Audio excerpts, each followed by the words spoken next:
When it comes to this anime season, I believe that there has been a great variety of new series with interesting characters, plot, and development. I think the fact that we also are not only focusing on action, but getting more with different perspectives. So, one of these animes that I will be talking about is Frieren Beyond Journey's End. It is a series on Crunchyroll and currently has 7 episodes, and I have binged all of them, and I absolutely love this show.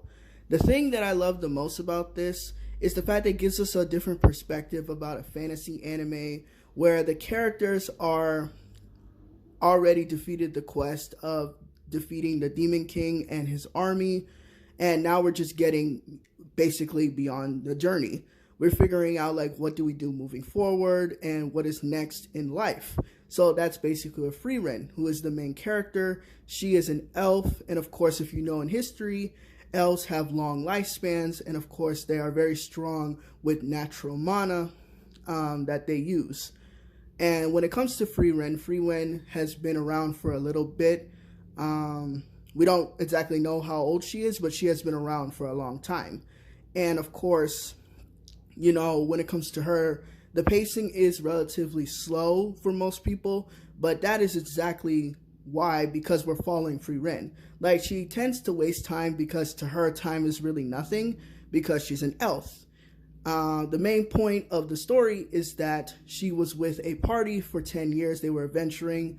As I said before, they went to defeat the Demon King, which they succeeded, and his army. And now we're just trying to figure out, like, what is she going to do next?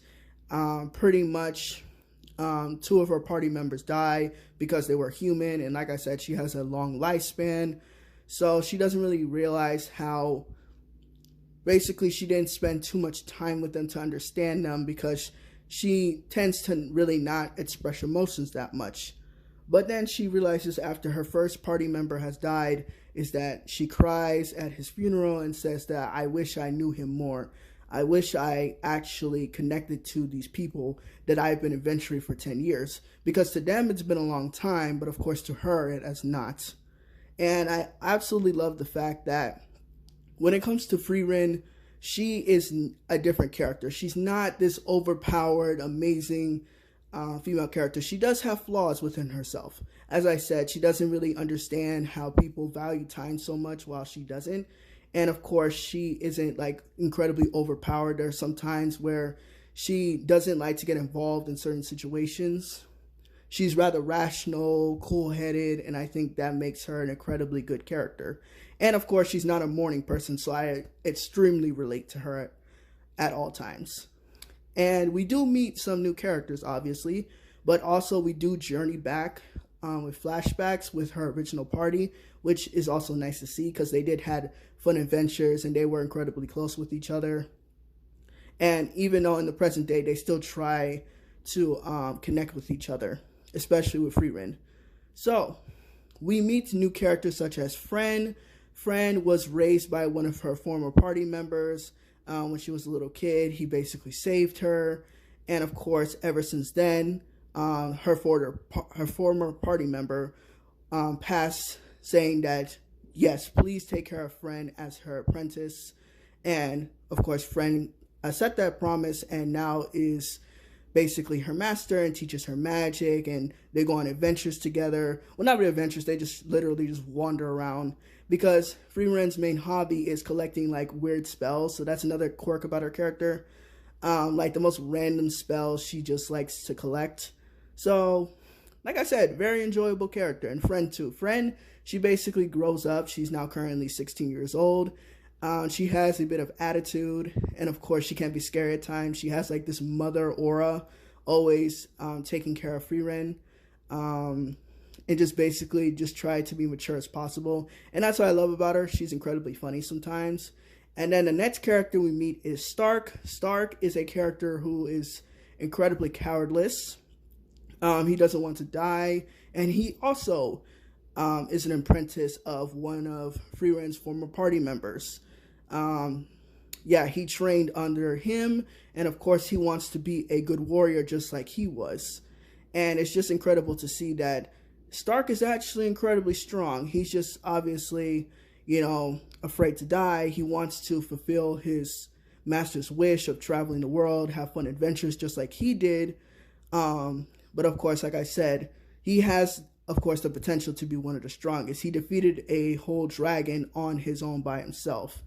And he didn't even like fully realize like, wow, I actually defeated it. So that's just interesting to note. Another thing that I would also love to talk about is exceeding expectation. So in the current episode, we have a race of demons, and the fact that what I love is that Frieren caught on to their bullshit. The fact that she knew that they are inherently like have bad intentions, like them trying to communicate with humans and gain like their knowledge, their speech is not for good reasons. And I absolutely love that, because sometimes, you know, when it comes to most stories, they try to redeem like this race that is viewed as troubled or discriminated against, but no, they're actually evil. And I do love that because it actually fits into their nature. And now we have to figure out like what we're going to do moving forward. And it is revealed at the end of the episode of 7 that Frieren is much stronger than even the former generals of the Demon King. Like, she's actually stronger, and I'm excited to see like what she's actually going to do. So that will be the end of my review. Like I said, if you really am interested in like fantasy, just really good characters, a very good plot, please check out this show. Like, it is really, really good, and I absolutely love it. Easily one of my favorite seasonal animes currently, and I cannot wait for the next episode. I want episode 8 so bad because they left us on a cliffhanger.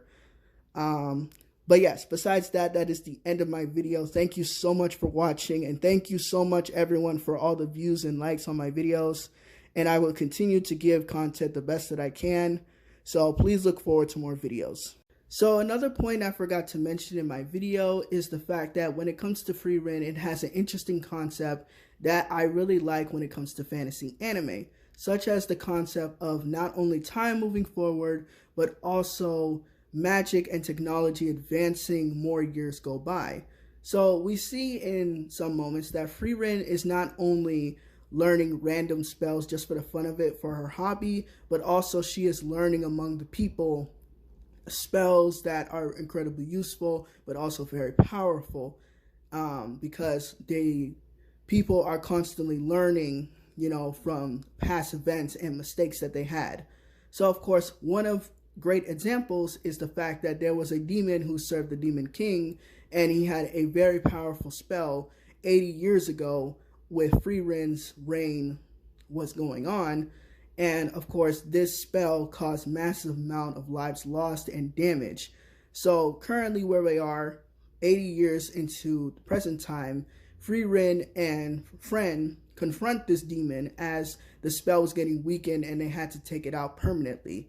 So of course, Frieren has been teaching Frieren defensive spells in order to combat this. And of course, defensive spells in her eyes are incredibly useful against offensive spells, because most of the time defensive would work against offensive spells. So it was an incredible moment. Of course, they had Frieren and the demon had a back and forth, obviously, because, you know, it's been a long time. The Demon King has been gone, and we're the only ones left who really know about everything. And of course, Frieren even uses the same spell against the demon and one-shots him in one attack. It was incredibly a good moment. And of course, the same spell in current time that they use was basically just a offensive spell, nothing too powerful. And of course, Frieren, learning from Frieren, used defensive spells that are able to easily dodge it. And it just shows like, yes, this is a very good concept to know. Like, yes, technology is advancing, and of course, the more years go by and you learn, the more you realize, of course, the past will always be the past. So yeah, to me, that was just another great moment that I just had to talk about. And like I said, please watch this anime if you have a chance. It is very good, and I just really love it.